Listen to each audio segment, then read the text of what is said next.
I'm not making any money talking these days. Good Christ, Christ, Christ, Christ.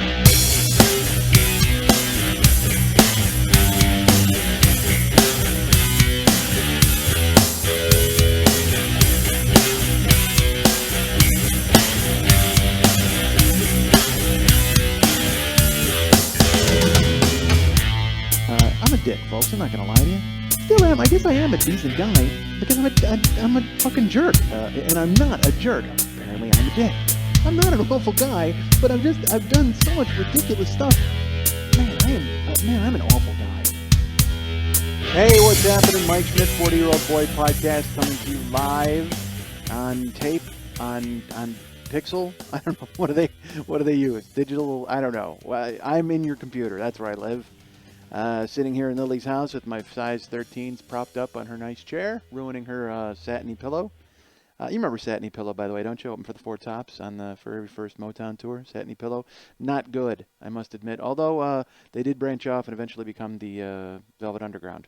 Why would they do that? That makes no sense at all. Satiny and Velvet, it's all I had. That's what I tried to go with.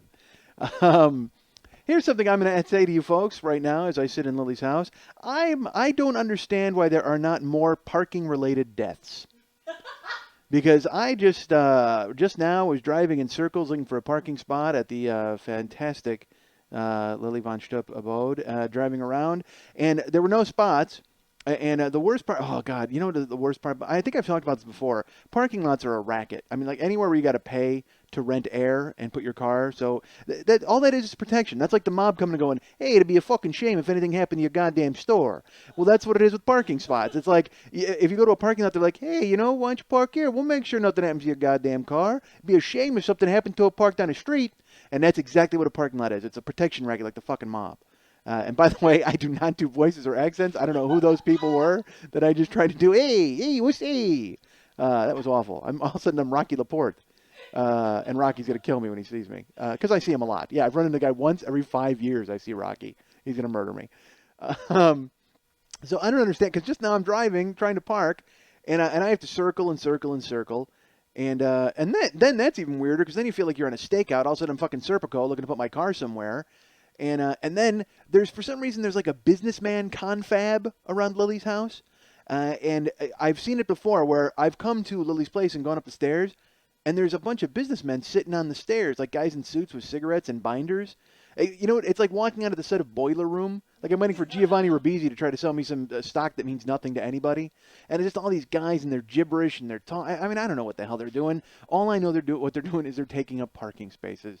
And then they finish their confab and then they go down to where the cars are parked and I'm trying to park. And you're sitting there waiting as they open their trunks and they hand each other literature regarding that nothing anybody would be interested in their lives. All I know is they're not getting out of my... And then they give you a look. They have the nerve to give you a look when you're waiting for them. Dudes, you have your doors open, your trunk open, you're packing your car and you're leaving, and now you've just decided to sit around and talk about, fucking grain futures. That's not my fault. Move your car. Folks, I get mad about nothing. I'm upset about nothing at this point. But when you're driving around looking for a parking spot and people are sitting there chatting as if their car were a picnic table, you want to get out and clothesline somebody in the face. Maybe you don't want to. Maybe you want to sit patiently in your car and find a spot. I want to get out and clothesline somebody in the face because that's what I've got going for me.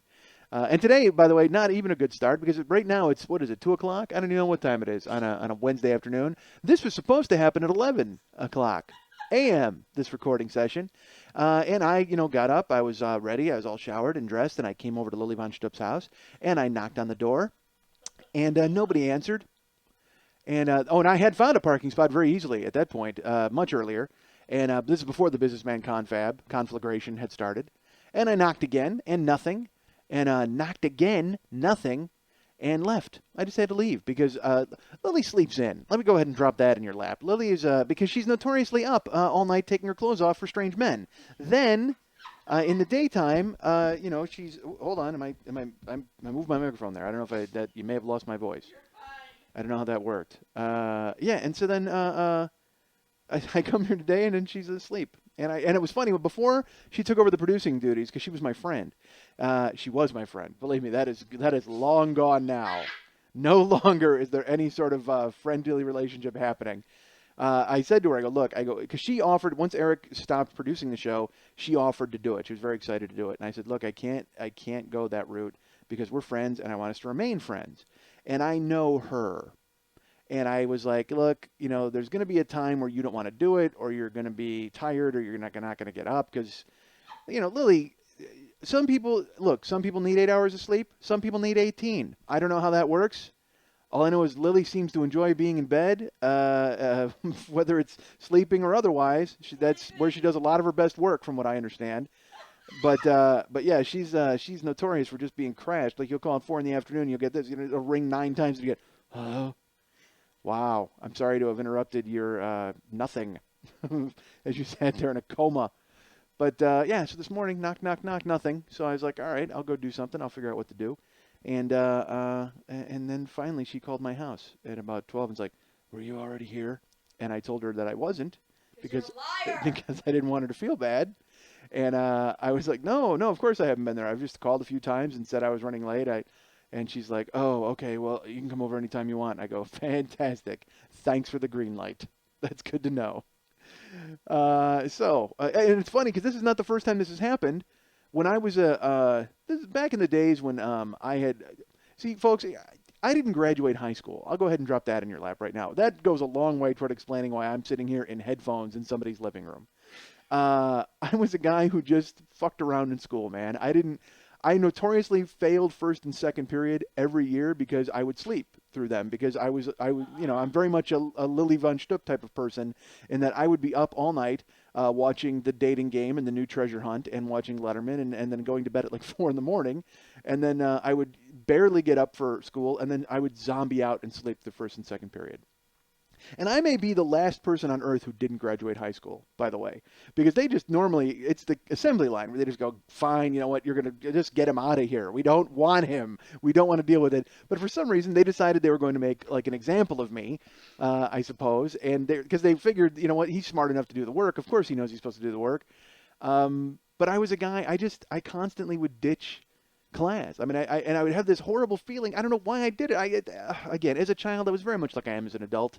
And by the way, as an adult, that's a relative term because as a child, I'm still very much like I am as a child. One time, you know what? Here's something. I ditched an entire semester of creative writing. Wouldn't you think that would be wheelhouse for me? Wouldn't you think that would be the one class that I would go to and I would get the grade out of? That's like Hispanic guys taking Spanish and getting a B in night school, as our friend Cheech would let us know would happen. But that's just, it seems like a cripple, doesn't it? Like I would go in and I'd knock down creative writing, and everything would be fine. I'd write, I'd bang out some haikus and get a B. That'd be fine. But I ditched it, man. I don't know why. I don't know. I know why, because I wanted to take gym. I had like 3 gym periods and 2 lunch periods, or 2 gym periods and 3 lunch periods, whatever I chose to do that day. If I wanted to get in an extra game of basketball or Raider ball or something, Raider ball, by the way, was it was a combination of football and soccer. That was invented by Marty Krushka, who was the gym teacher. I don't know if he invented it, but it was like they called it Raider Ball, and he did it for 3 weeks, and it was hella fun. I can't lie. And hella fun, by the way, who talks like that anymore? You know why? Because I saw South Park, and Cartman kept saying hella, and they were mad at him that he kept saying hella, and he continued to say hella the entire episode, hella, hella, hella, and then at the end they send the wrong Cartman back to the 3rd dimension, and he said that he hella fooled them, and he kept dancing in their face and saying hella. That's why it was stuck in my head. So. I have nothing to talk about today, folks. Seriously, nothing. Just parking and then my producer not getting out of the sack. So I ditched an entire semester of creative writing, and I would wind up. I would either sit in the athletic director's office and with my friend Brent Urian, and we would do nothing. And by the way, this is my 5th year of high school.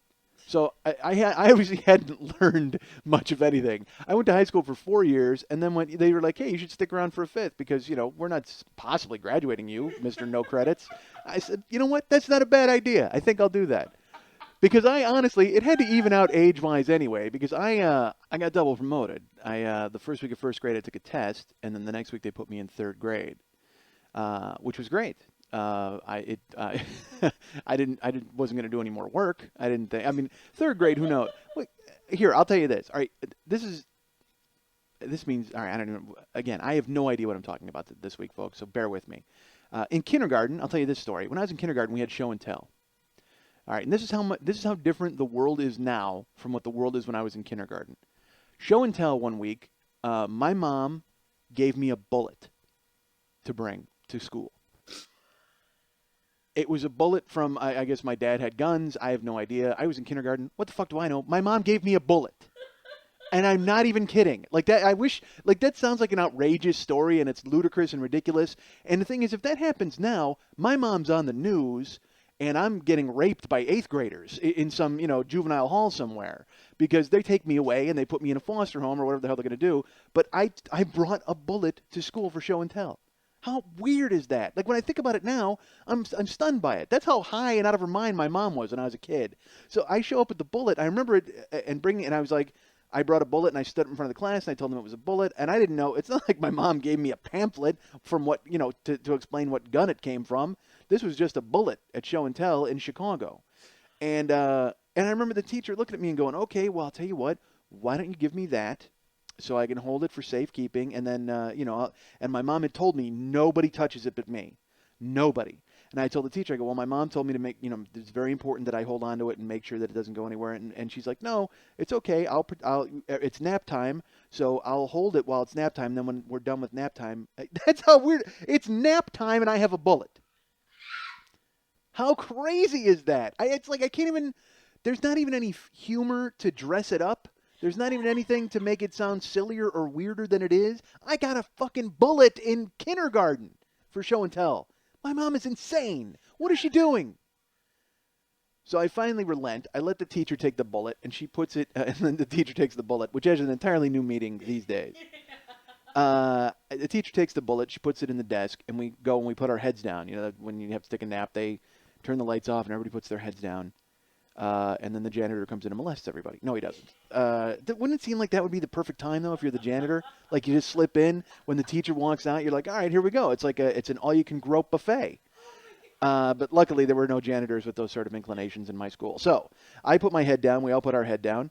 And I look around as the teacher splits, and I'm freaked out. I go up to the desk, and I take the bullet because I cannot let it sit there in the desk because I know I'm going to be in trouble. And I'm holding it in my hand, and I'm, got my head down. Then the teacher comes in, and she freaks out because it's gone. She looks in the desk, and then it's gone. And I go, no, I was weirded out at first, like I didn't want to tell her. But then when I saw she started to panic, I was like, all right, I took it because I didn't want anybody. And then she's mad at me, and she takes me to the office, and then my mom has to come pick me up and have a talk with the principal, which I was not privy to. I don't know exactly what was discussed. I'm going to assume it was the bullet. But they went in and had a chat, and then I got to leave school early and go to my cousin Connie's house. But yeah, my mom gave me a bullet for show and tell. How weird! I just thought of that this week. I tried to talk about it on stage one time, and people don't believe it. Like one time, I tried to make it a bit because I saw, honestly, there was a guy in a bullet costume in Chicago going to schools to warn kids about gun danger, like Barry Bullet, and I'm not even kidding. Google it. There's a guy in a silver bullet costume, and he goes and talks to people at schools. And I thought to myself, wow, that's crazy. But then I thought to myself, you know what, dude? You brought a bullet to school. And how, what's funny is if I would have been a little older, I probably would have thought it was really cool. Like, dude, how tough is this? I brought a bullet to school. But as a kid, you're just like weirded out. Like, oh, okay. I guess, because I don't know what a bullet is really. I just know it was something to do with a gun. But I brought it, and I'm sure I gave a fantastic presentation on the bullet. So my educational career has been a little rocky from the jump. I'll be honest with you. But I took tests in first grade, wound up in third grade, which was great as a kid. But then when you get older and you get into sixth, seventh, and eighth grade, I'm 2 years younger than everybody who's in class with me. So they're all starting to mature as I'm not. Really. But I was lucky, and let's be honest, I mean, now I haven't even matured to the point where, I'd wind up in school now and kids would be like, what is wrong with that guy? But I wound up in sixth and seventh grade. I was living in Romeoville, Illinois, and I was the biggest kid in sixth grade. So regardless of how much of a child I was in my brain, nobody was going to mess with me because I was a big lump. I'm just this big, monstrous kid. Oh, my God. And you know what? The funniest, the hardest I've ever laughed in my life, I think, happened when I was in sixth grade. I went to Westview Middle School. And when it was cold outside, because it's Chicago, it'd be freezing outside. There's 100 students, but the school was circular shaped. So when it was cold outside, they would let us in to the school, but only in the front half of the circle. I don't know if that makes any sense, because they wouldn't you couldn't go to your classrooms, you couldn't do that. You just had to wait in the front in the foyer.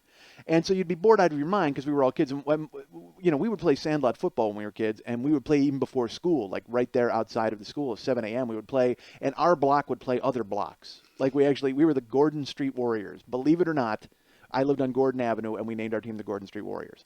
And this is me and QJ and my brother Lenny and Larry Swick and Johnny Sensiel, and it's all Kevin Wales. It's all kids that guys I've talked about previously. So we would actually play, and we were fucking good, whatever. So we would show up and we would play that. So then when it would be cold outside, with freezing cold, they would let us in the school. So we would try to look for some sort of athletic competition we could do inside of the hallway, and what the ceiling of the school were those panels that are they're like fiberglass and foam, but they also have like a drywall feel to them. Like they're kind of thick, but they have fiberglass. Anyway, and it's the grid pattern. Like there's those white, I can't even explain it, but it's the ceiling you would always see in a school. And it was these tiles. There was an endless series of tiles on a white grid. So there was one tile that was missing, and what we would do is we would play basketball, a version of basketball. We would take like 3 stocking hats, 3 of our hats, and we would roll them up. And it would be like me and my brother Lenny and QJ and his brother Luke was there just for 1 year. And then James Hardy, and Jimmy Fishback and his brother Brian Fishback and a bunch of people. And what we would do is you'd play keep away from Brian Fishback because he was the smallest kid. And then it was combined into basketball. You were trying to get it thrown up into the ceiling. That was the basket. So we would wind up playing that game. So then the problem was when you would get it up into the hole, someone would have to reach up and, we'd have to put somebody on somebody's shoulders and get the hat out of the ceiling. So we're playing one time, and I forget who it was. Someone throws it up there, and it really goes deep into the ceiling. We can't even see it. We don't know where it is.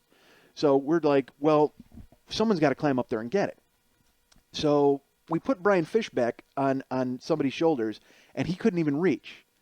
So we had to actually put... It was my brother Lenny. No, it wasn't. It wasn't even us. I think it was Jimmy Fishback had to put Pat Sweeney on his shoulders, and then Brian Fishback had to climb on top of Pat Sweeney. So we've got a 3-man totem pole to get this hat out of the ceiling. And there it's just 3 Stooges. Literally, you could have thrown an overcoat on them and put a mustache on Fishback and gotten into a bar claiming to be a guy. It's that weird, tall guy, crazy, awful. So Fishback has got Sweeney on his shoulders, and then we get Brian, and Brian doesn't want to do it. Brian is scared. And we're like, come on, Brian, don't worry about it. You just got to get the hat. We can't even see the hat. We don't even know where it is. We just know it went to the left. So Fishback gets on Sweeney's shoulders there, and we're all kind of propping them up or holding them like someone on a ladder, and Fishback climbs up into the ceiling. And he's looking, and we're like, you can't miss it. It's a hat. But he doesn't have a light or anything. He goes, I can't see it. So we kind of push Fishback a little more, and he crawls up into the ceiling, and now all you can see are his shoes. All we can see are Brian Fishback's shoes. So we're like, dude, what is wrong with you? Get the hat. And we're, again, this is like the South Park kids. We're all small. I mean, I'm in 6th or 7th grade. We're all kids. So Fishback is like, I can see it, but I can't reach it. So he's kind of squirming, and he finally, now his shoes disappear. He's all the way in the ceiling. He's reaching for the hat. And as he's reaching, we're like, well, did you get it yet? His knee comes through the ceiling. And the looks on everybody's faces, there's 25 kids there, but, only 8 of us are involved, but all of us are, and we're just standing there. You just see, his leg comes through the ceiling. It just smashes through. There's drywall on the floor, and all of us are just like, oh, no. And then you just see his arm, and then finally he's like, guys, and we're not involved at this point at all. We run. Everybody, imagine 25 kids just sprinting as far, because we're not going to be there when this happens, but then we stop, and it's like Cloverfield, because all of a sudden it's just this kind of shaky hand cam, and that's what I see in my brain. I just see the lockers and right by the science pod as I'm running, and then I stop, and I turn around just in time to see Fishback, whoom, comes through the entire ceiling. He takes out like 25 of these tiles because it's this weird reverberation where the entire grid comes down down. So there's fiberglass and wires, and he destroyed the ceiling. It looked like Godzilla stomped through the ceiling. And Fishback, even better, I see him bounce off the ground. Brian Fishback just goes wham and kind of just like a corpse, just bounces and flops, and he's covered in the white dust. And I am laughing so hard, and running and laughing. I fall. I collapse, and I can't move. And everybody's like, we got to go. And I'm like, I'm done. Forget it. I am finished. I am just gonna lay here and laugh until I'm dead. Because this is the funniest moment of my life at this point. I'm 8 or whatever the hell I am. No, let's see. So it's 6th grade, 13, 12, 11. I'm 10. I'm 10 years old. And I cannot stop laughing. Like, my knees gave. That's how funny it was. Like, I was running, and my knees gave out, and I'm on the ground, and I look back, and there's Fishback crying, covered in dust, and covered in ceiling. The entire ceiling is all over him. So then Fishback jumps up, and he does like it looked like a ghost. Like literally, you know what? He looked like the Terminator. Remember when the Terminator just kind of showed up and everybody looked around like, what the fuck is this naked guy doing here? Well, Fishback looks like the Terminator because he comes out of the ceiling, boom, jumps up and looks around, and people are horrified. Like, they don't even want to touch him or help him because he's covered in white like dust and wires, and he runs. He's just crying and runs. So I can't stop laughing. So we go to class, and at the end of first period, there's an announcement, and it's one of those, because when you're in school, that weird voice that comes over the PA is like, shh, attention, tomorrow no one will be allowed to wait in the school. Tomorrow morning, advise your parents to dress you properly because you will not be allowed to wait in the school any longer. In addition, anyone with any information leading to finding out who is responsible for destroying the ceiling near the science pod, please come forward to the principal's office. Please see the principal. And I can't. There's 30 people involved, so I'm like, all right, well, we're gonna get ratted out completely, and nobody comes forward to say anything until like 12:30 in the afternoon. Now that's an eternity in elementary school. That's at least 4 classes, 5 classes. They find Fishback in the girls' bathroom. He was so freaked out, he ran and went into the girls' bathroom, and he's been in there crying for 3 hours, covered in wires and dust, just like this weird ghost, this technological ghost from the future, who's just sobbing in the girls' room. You know what? I had to be in 7th grade. The Fishback was younger than me, so he's in 6th grade. And it's the hardest I've ever laughed. It might be the hardest. You know what? There's another time. But that was the hardest I'd ever laughed up to that point in my life. I thought I was going to die. And nobody ever ratted us out, man. Fishback wouldn't tell. To his credit, Fishback wouldn't tell. He took the rap. And he wound up getting, I think he got suspended like 3 days or something because they wanted to know how he got up into the ceiling. They wanted to know all of it. But Fishback, and honestly, I don't know if Fishback was just a hard ass and was going to take it to the mat, or he was so shell shocked he didn't know what to say, because I am telling you, his face when he hits the ground and bounces and just jumps up crying, he just like I said, he literally looked like a ghost from the future who had just come out of the ceiling, and then he sprints running. Oh Christ, that was the funniest thing I'd ever seen in my life up to that point. And still is up there in my top 5 I've ever laughed. The other time I almost laughed was the day of my bachelor party. My bachelor party was very tame because honestly, I kind of lived in strip clubs when I was on the road, so there was really no point to go to another one. And my friends were all, my friends were idiots enough. We didn't need to invite that part into it. Although my friends have had some beauties without me. I went to. We went to. They came to pick me up at my house, and of course, the traditional handing of the porn started, where they gave me this, and they gave me a package of magazines, and there was a swingers magazine that I had for some reason. Yeah, for some reason. So anyway, I had it, and then of course we started speculating as we're flipping through it, like what if people we knew were in it? And when I went to high school, I had a teacher named Miss Ahrens. And Miss Ahrens she had formerly been a nun, but then she quit to become a teacher. because I don't know why, but that was her gig. And she wore pantsuits and she had really short hair and she was not an attractive woman. And we used to call her the Walrus. Barb Aarons, and we used to call her name was Barb Aarons. We'd call her the Walrus. So I had the Walrus like freshman year. She was a nice woman, you know what I mean? She wasn't mean, but we just called her the Walrus because she was crazy weird looking. So we were and in the Swingers magazine, people put little messages like big beautiful woman looking for black cock, or and then they'd say, but they would post pictures of themselves just smiling. Like it wasn't just you didn't just always have to have a cock in your mouth in the Swingers magazines. Sometimes it was those like reflections photos from fifth grade where it's like you looking forward and that one of you looking in the distance. Like anybody would make the decision from that. Or, your driver's license photo. Like maybe you'd go, hey, you know what? I look really fuckable in my driver's license photo. Let's go ahead and put that in the Swingers mag. That'll attract some attention. In addition to people, on the wrong end of a 69 with balls on their face. You know what I mean? That picture would wind up in the magazine. And sometimes people would pair the two. So it would be like a picture of them getting some ice cream and then a picture of them with a cock in their ear. You know what I mean? And you just be like, are you just showing me your spectrum? Like showing me exactly what I could get? Look, in the daytime, we could go for some ice cream. Later on, you could just fuck me in any hole in my head. Go ahead. Drill me. I'm here for your pleasure. And then they would have their descriptive paragraph of, I like flowers and walks in the park and facials. You know what I mean? Stuff like that. So we were just looking at the Swingers magazine, and my buddy Jeff is like, dude, what if Barb Aarons was in that magazine? And because I'm very big on the what ifs, we always have been. And he's like, what if the Walrus was in there? And then he said her message would be, it was her picture from our high school yearbook, just in her pantsuit, like with her pointer pointing at the algebra board. And it just said, hey, I'm Barb the Walrus Aarons. I used to be a nun. Now I'm looking to get worked. That was the message she would put in there. And he said it, Jeff said it, and we all laughed. We all start laughing. And then they stop, and I can't stop laughing. And I'm laughing and laughing to the point where tears, and I'm weak. And my friends are trying to ask me why I'm laughing so hard, and I'm trying to talk. And you know that when you're laughing so hard, you can't talk? All you taste is tears. But you're so happy, so I'm laughing, and tears are running down my face. And my friends are like, why is this so funny? Why? Because we've always said ridiculous things. Why did this strike me so funny?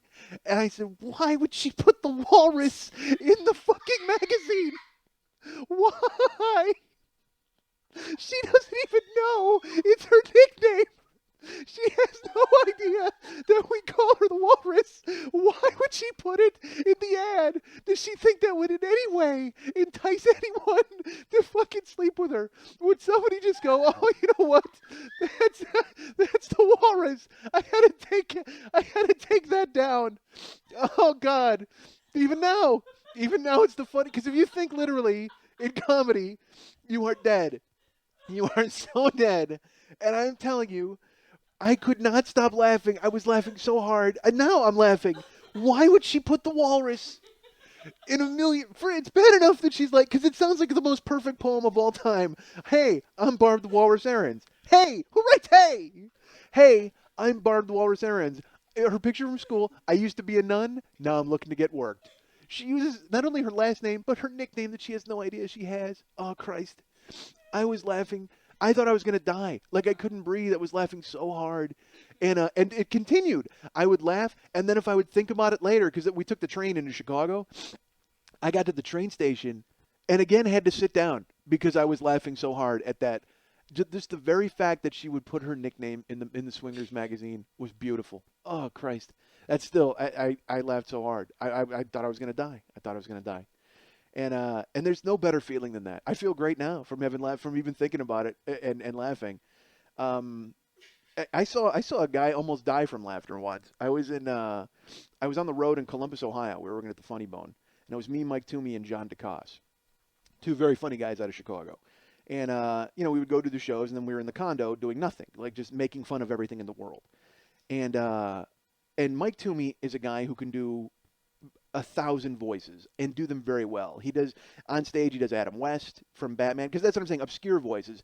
He doesn't do Nicholson and Bob Dylan and those kind of things. I mean, he can do Brian Keith from Family Affair. He can do Adam West from Batman. He does these amazing voices that are spot on. But for me, my favorite voice that he does is Cesar Romero. He can do Cesar Romero as the Joker, and sounds exactly like him. So we're in the house, and at the time there was a book that had come out, and it had alleged, because Cesar Romero was gay, allegedly. All right, that's what I've heard or what's floating around out there. Among my circle of friends, that's all the rage. That's all we talk about is Cesar Romero and his homosexual tendencies. So Cesar Romero is supposedly gay, and there was a book that came out, like a Hollywood Babylon book, and it had insinuated, because Cesar Romero was best friends with Desi Arnaz, and it insinuated that he had somehow gotten Desi Arnaz to jump the fence. Like he had kept trying to get Desi Arnaz into the sack, or at least to try it, like try it, you'll like it, and all that kind of stuff. And I don't even know the arguments for that, to try to convince a straight guy to have sex.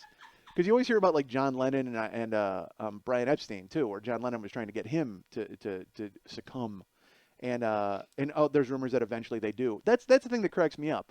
Eventually they give in. Are you just so worn out by a guy constantly going, look, I really give good head. Please let me demonstrate. Finally, you're just like, what the hell? If it will shut you up, I will put my cock in your mouth. At that point, that's the only thing that's going to shut them up. So really, you give into it? I mean, you got it. At that point, you have to take a little bit of, you're an accomplice at this point. You weren't just talked into it. You were leaning that way. So the story was that Cesar Romero kept trying to get Desi Arnaz to jump the fence, and then one time he finally did. And honestly, with Desi Arnaz, I'm going to say it doesn't surprise me, because if you were banging Lucy all the time, don't you think that maybe you'd be? I mean, I'd stick my dick in a fence just to get it away from Lucy. At that point, I'm not a fan.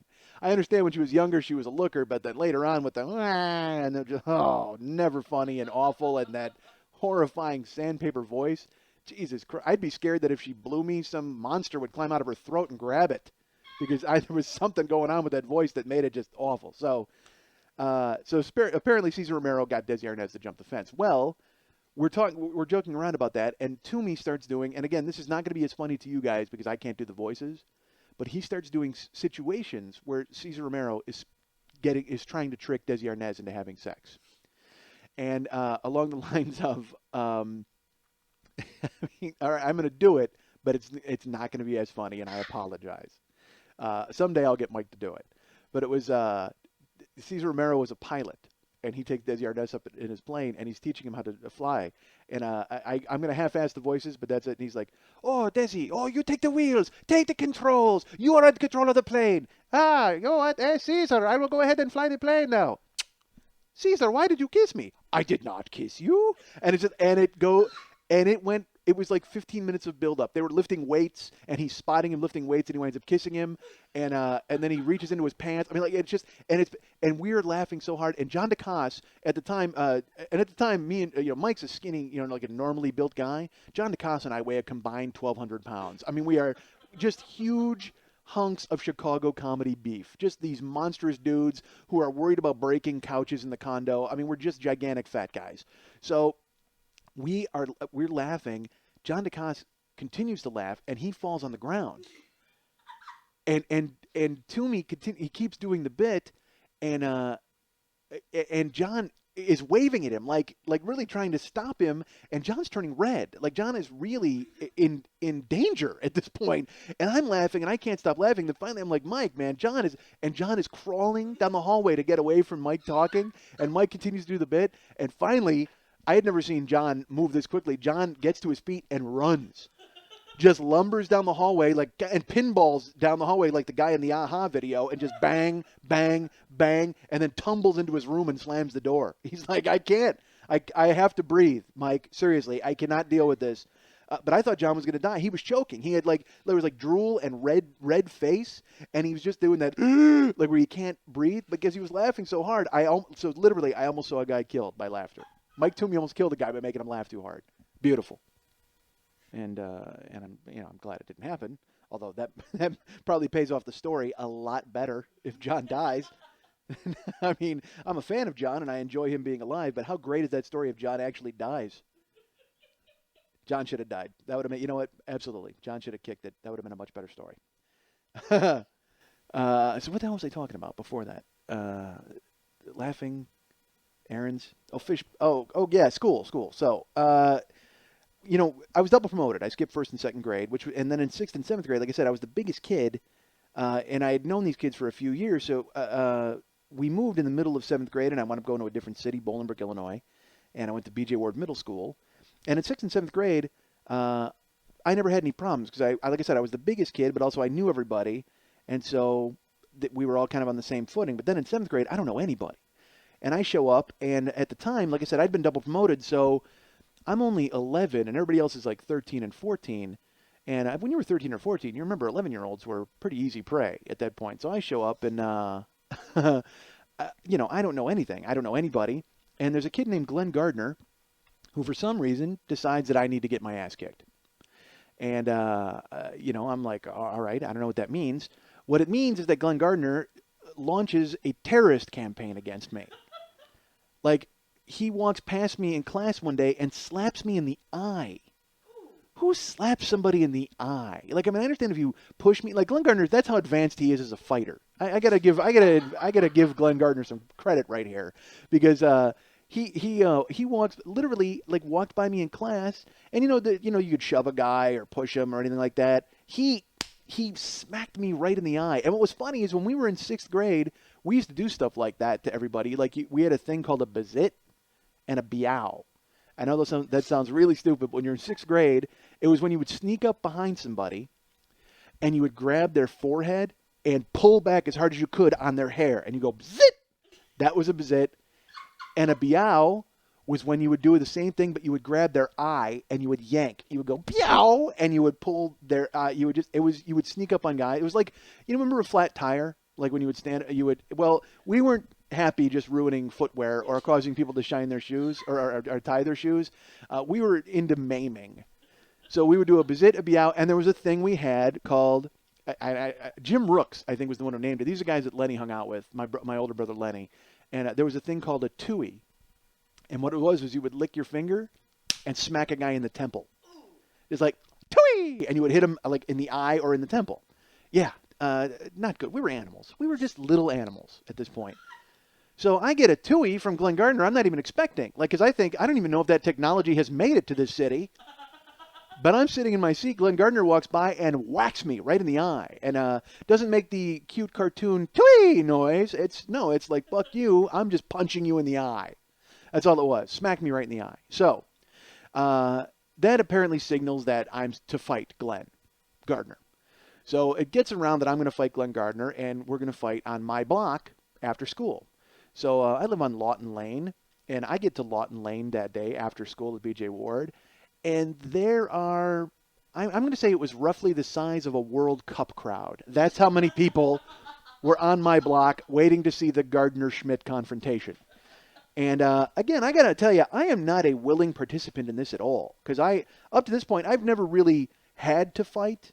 I fought a kid in sixth grade once, and it was over quick because I was bigger than him. I got on top of him and just started punching him until the teachers came. So I won that fight, and that was enough to establish to everybody else, maybe we don't fight Mike. But it was a fluke. Like, it was just like, because he could wind up on me and beat the hell out of me. I wasn't like tough or anything like that. I wasn't a guy who was a fighter at all. So Gardner shows up. At least I think he shows up. That's the reverberation through the crowd. I don't exactly see Glenn arrive. I just know that one end of the block starts to kind of murmur, and then it gets all the way down to me at the other end of the block, because I cannot stress enough how big of a crowd there is. Honestly, it was summer. The Cubs were playing, and I think we had a bigger crowd than they had at Wrigley that day, because the Cubs blew. So there was a lot of people there. And it's probably getting larger in my head as the time goes by. But I go to fight Gardner, and Gardner shows up, and he's like, let's go. And I don't know anything about what that means. Like, again, I haven't fought anybody. I fought one guy in my entire life. And now I've got my professional debut in front of 5,000 people. So Gardner comes at me, and you know what? It doesn't even behoove me to go into play-by-play. I get the shit kicked out of me. I mean, I just get fucking hammered by Gardner. I mean, and it's like... And unfortunately, like I said, I'm 11, okay? So I do the thing that 11-year-olds do. I just start crying. Like, I mean, I can't. I'm getting killed, and I mean, he's hitting me, and he's laughing. Like, it's not even like one of those where there's a fight, and afterwards everybody shakes hands, and they're like, everything's okay.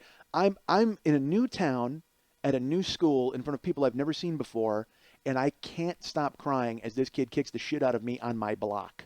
I mean, it was awful. And I'm just getting hammered. And it's funny. I'm actually hoping my older brother will jump in. Like Lenny will jump in, but Lenny has nothing to do with it. Like he doesn't. And I can't blame him. I mean, what's he going to do? Jump in? Again, there's 5,000 people there. He jumps in. 80 people jump in for Gardner because we don't know anybody in this town. And so finally, I at one point, I just find out I have like a burst of rage, and I roll on top of Glenn, and I just start punching him, but like in the back, like completely ineffective. And you know, it's so funny when you think about it. 30 years later, it's like now I wish I could go back and fight Glenn Gardner. Like I know exactly what I would do. Of course, because you've got 30 years of experience of getting your face rubbed into goddamn concrete to know what you would do. But and please don't think that for the past 30 years I haven't been fighting Glenn Gardner and Larry Bagwell every time something happened. So Gardner, finally, I start throwing furious punches, you know, but unfortunately my tears are cushioning them, so I'm not making any damage on him at all. And this all culminates with him hitting me and I run. I get up and I just run into my house and I close the door. And again, there's all these people outside. There's a huge crowd. I run into my house and I'm like, that's it. I won't go out there. I won't.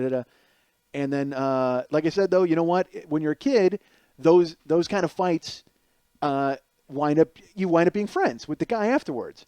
So the fight, I run in the house and I'm just sitting there and I'm crying and I'm trying to get my bearings and all this stuff. And after like 15 minutes, finally there's a knock on the door, and it's some kids and they're like, Glenn wants to be friends. So it's like, cool, we're all friends now. I'm like, okay. And Glenn is there on my porches at my house, and I walk outside to see Glenn, and Glenn punches me right in the face. I go outside to be friends in front of everybody. They call me out. They're like, hey, Glenn wants to be friends with you. Come on, it's no problem. I walk outside, and he puts his hand out like he's going to shake my hand, and I go to shake his hand, and he punches me in the face. And I take the punch, and I look at him, and I remember doing it. I remember him hitting me, and I just looked at him and nodded and turned around and went in my house and closed the door. I didn't cry. I didn't fight back. I didn't do anything. It was just that final exclamation point of you are a pussy. It was so brutal. And I went in my house, and then I ditched school for 2 weeks because I didn't want to go back.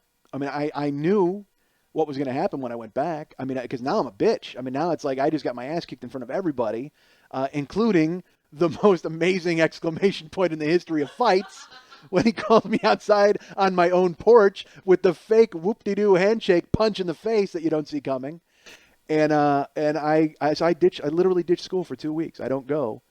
But you can't not go forever. Luckily, my mom worked, and so I was able to kind of, I pretended to be sick a few days, and then some days I just didn't go. And then I had to go back to school. And the weirdest thing is I went to school, and there were these guys, Jerry Daffron and Andy Chart, who were like kind of the cool guys in BJ Ward when I was a kid. And they were the first ones to see me. They saw me walking up, and they were like, hey, Mike. And I was like, hey. And I went in, and everybody was my friend. Like, it was so weird. Like all of a sudden they had some weird collective mind thing where they went, yeah, that was not cool. Like, almost after 2 weeks, it was almost like they had time to ponder it and went, yeah, that was pretty fucked up, man. That was not cool. And then even like in gym class, like Glenn Gardner was like nice. Like, everybody was really nice to me. And then part of me was like, well, maybe they think you're retarded. Like, maybe they think there's something wrong with you and they have to be nice to you. Or maybe they think you're going to kill all of them because of the look on your face after you got punched in the face on the porch might have been one of, all right, I'm never going to forget this.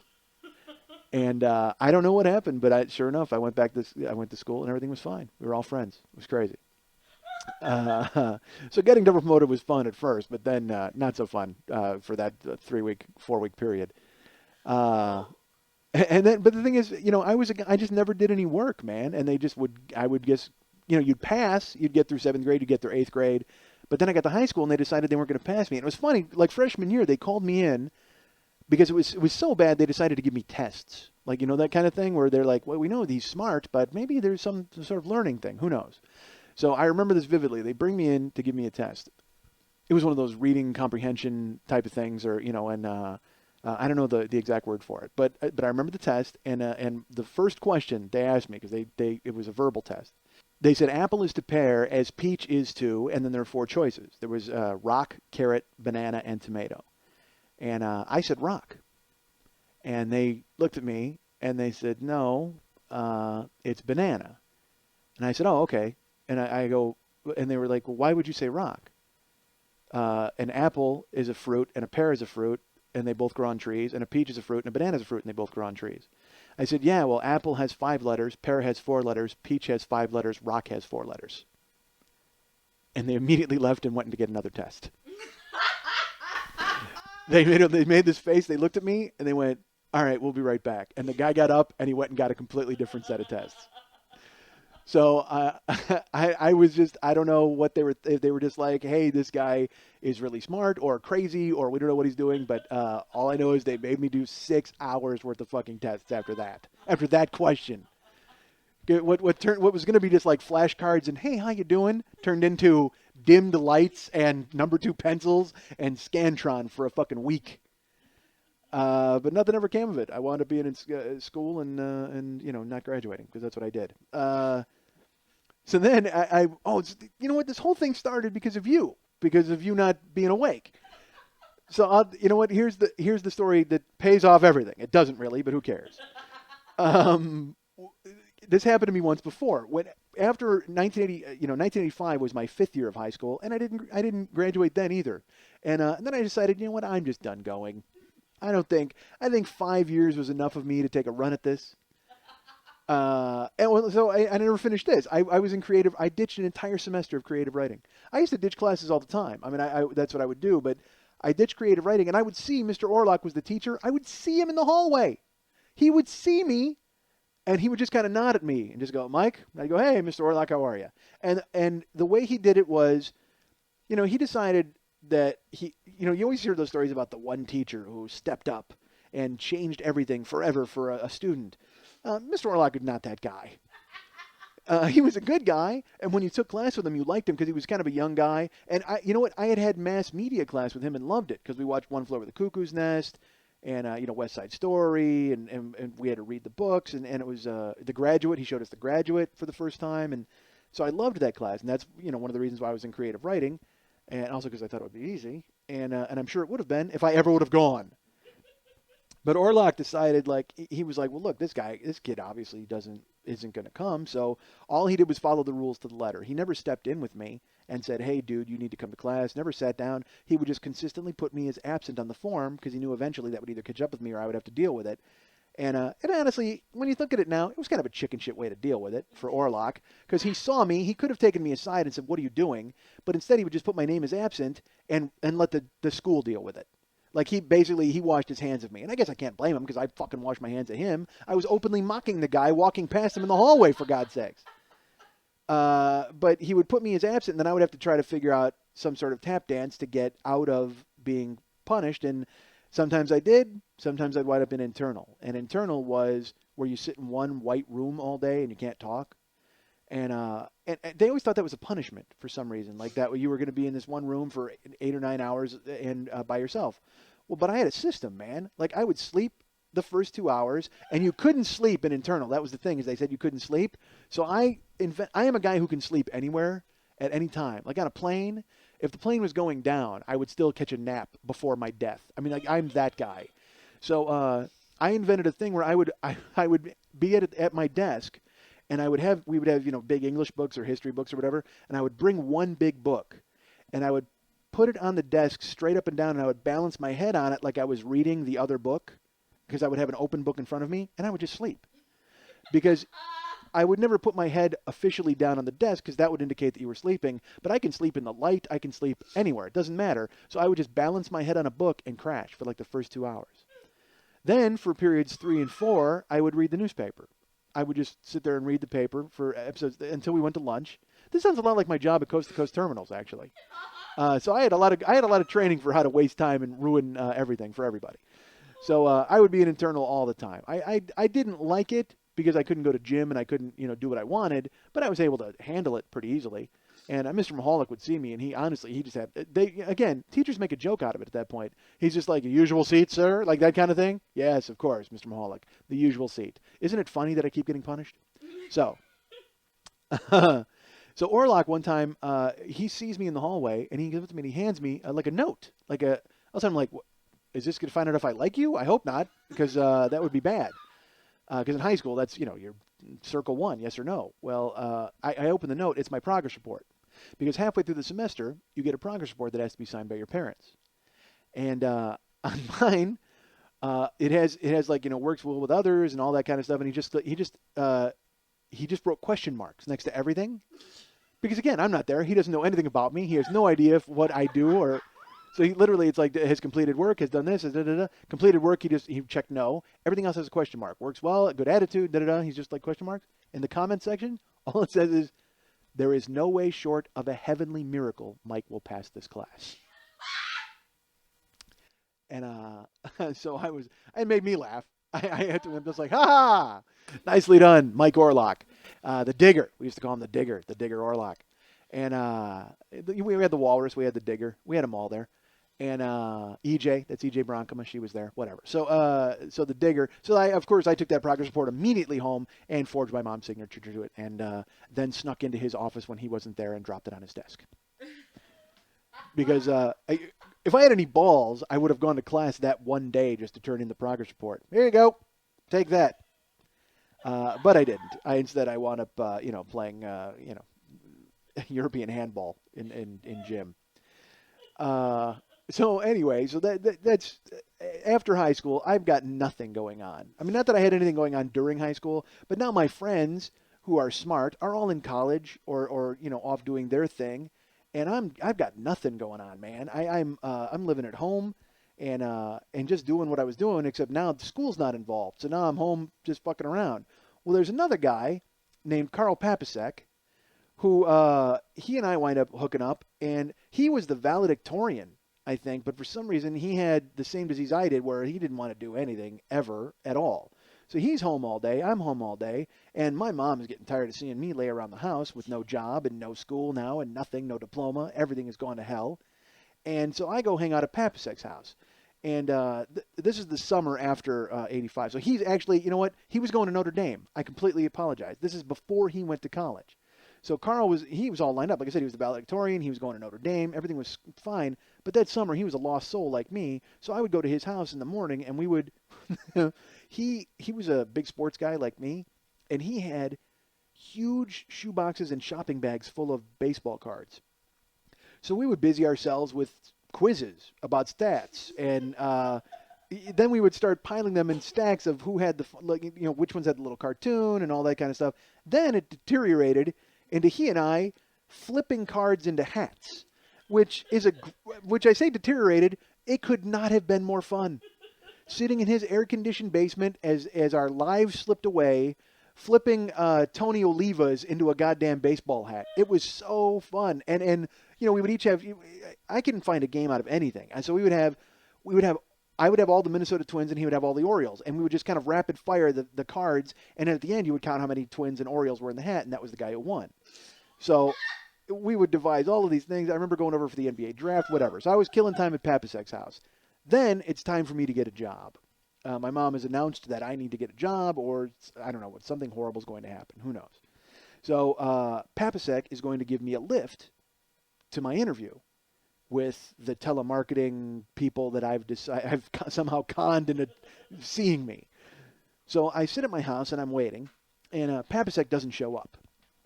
And I have to get to this interview. I mean, it's, and there's no way I could walk. I'm not driving either because I failed driver's ed. Here's how I failed driver's ed in sophomore year. We go out to the car, and it's, we take driver's ed, and it's winter. I'm in the second semester, so it's kind of cold, but you're in the car with the windows rolled up. And anybody who lives in the Midwest knows that even if it's 20 degrees outside, you roll the windows up and the sun is shining through, it's warm in your car. And then the heat is on. So I'm in the car. There's 3 students and then Bill Rumchak. That's Mr. Rumchak. He's our driver's ed teacher. So I'm in the back seat, and I'm not going to lie to you. I got the sun on my face. The windows are rolled up, and I fall asleep. I go to sleep in the car. So I fall asleep, and I wake up at school. We're done. I didn't get to drive. I'm kind of bummed, actually, because we're all supposed to take turns driving. And we get to the school, and I asked, I can't remember the other student, was it Alex Shaw? It might have been Alex Shaw. And I said, hey, how come I didn't get to drive? And he goes, oh, well, you wouldn't wake up. And I'm like, what? And he goes, Rumchak tried to wake you up. We pulled over and he said, Schmidt, you're up. And you actually snored and you were drooling like on the window. And Rumchak looked at you and he goes, Schmidt? And you didn't get up. And he immediately just marked it down. And we came back to the school without you driving. And then Rumchak failed me. And, granted, I also never turned in an assignment.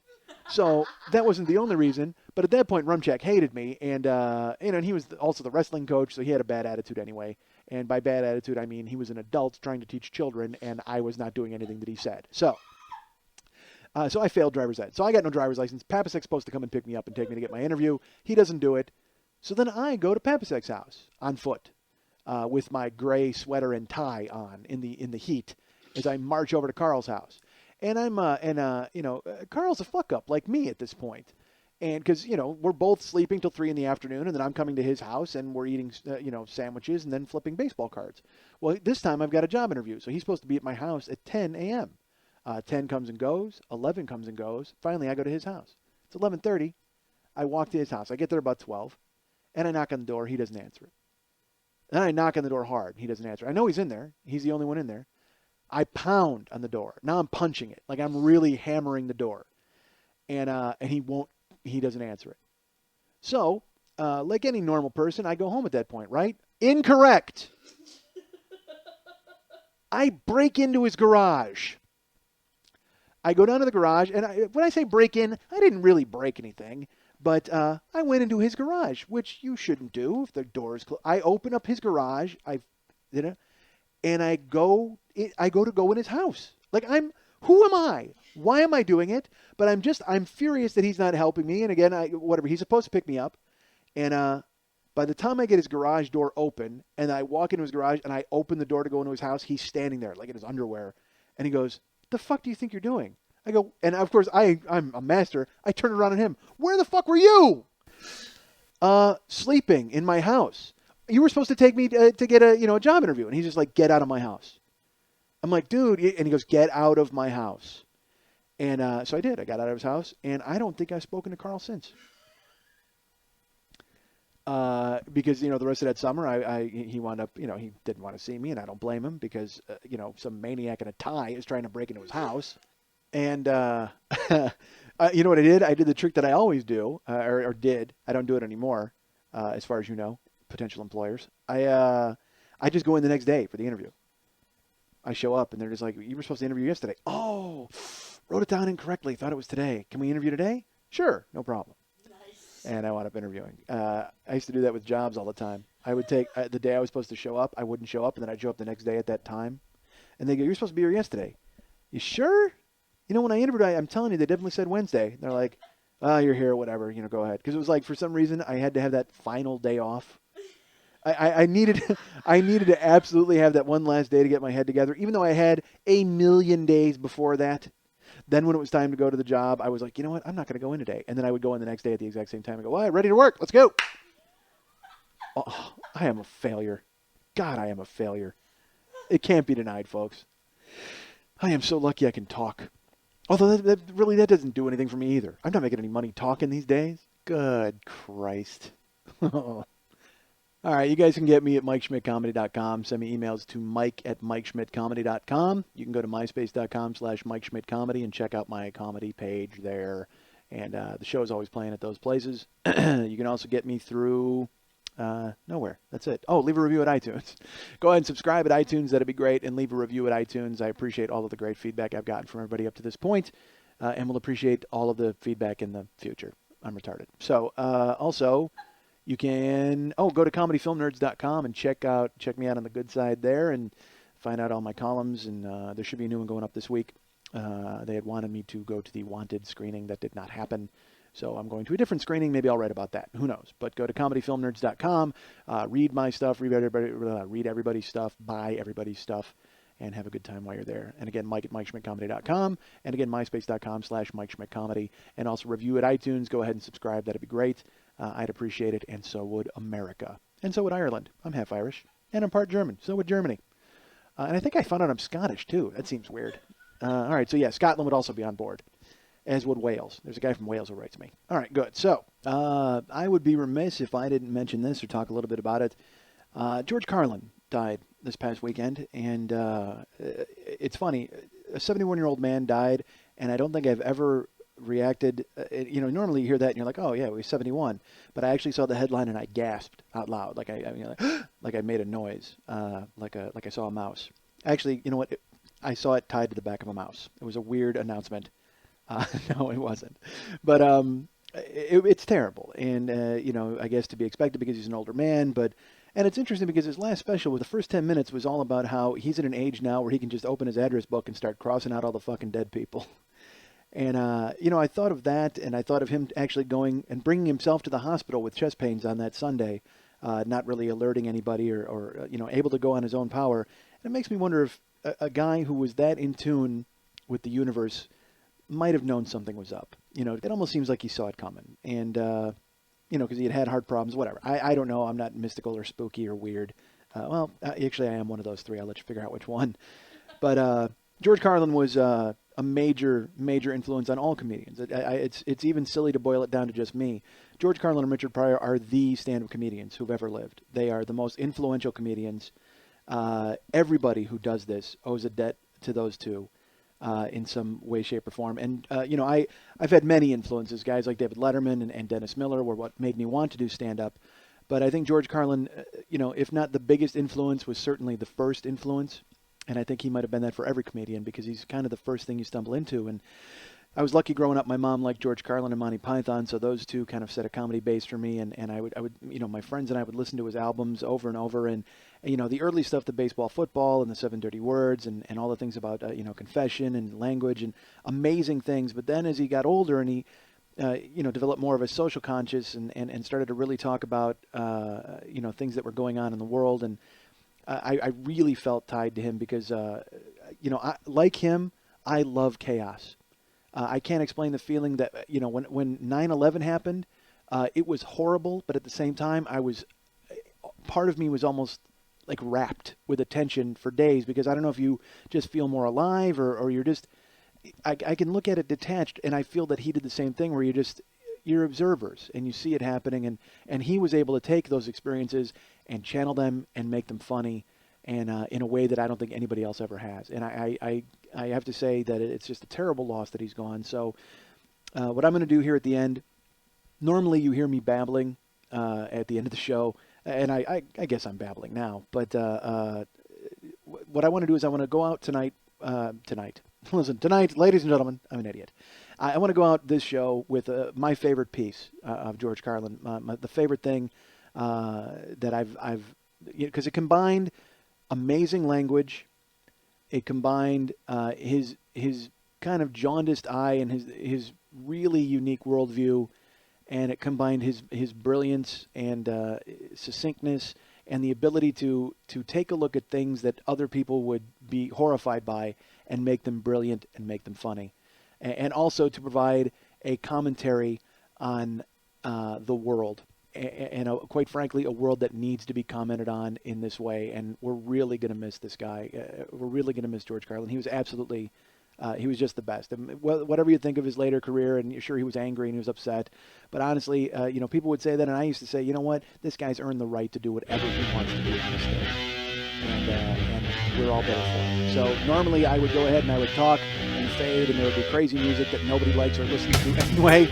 But this time I'm going to play what I think is my favorite piece from George Carlin, and I'm going to shut up and listen. And I hope you guys will too.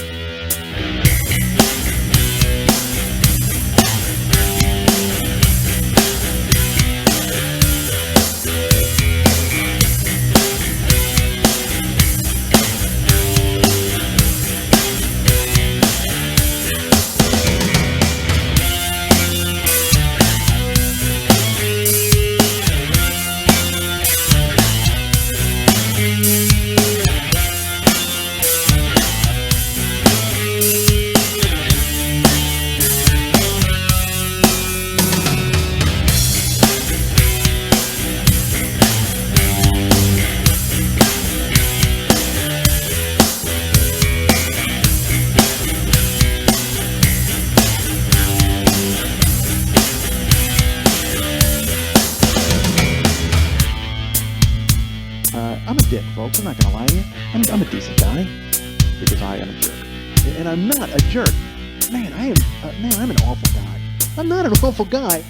I am not a good guy, but I don't think I'm a bad person overall. So, and go ahead and by all means judge that. I'm kind of a jagoff. I got no future. What am I talking about? But I am a jagoff. And I'm not a jerk. I'm a nice guy. It's just, I guess I have jerky tendencies. I've done so much ridiculous stuff, and then I wonder afterwards, I'm like, man, how come I don't hang out with anybody? Here's why, because you're a dick.